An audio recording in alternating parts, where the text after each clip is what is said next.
বাংলাদেশ এটা কোনো পরিবারের সম্পত্তি নয়।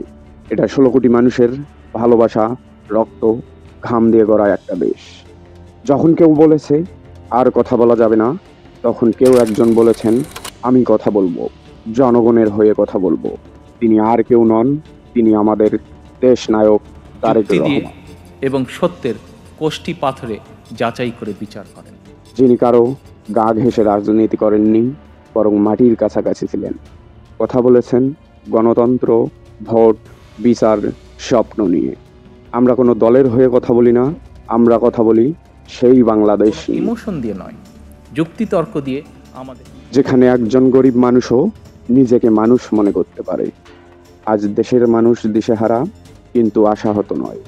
কারণ এখনো কেউ কেউ আছেন যারা মনে করেন রাজনীতি মানেই জনগণের সেবা। এই ভিডিওটি কোনো প্রচারণা নয়, এই ভিডিওটি একটা প্রশ্ন, বাংলাদেশ কার? আমাদের উত্তরে স্পষ্ট, বাংলাদেশ জনগণের।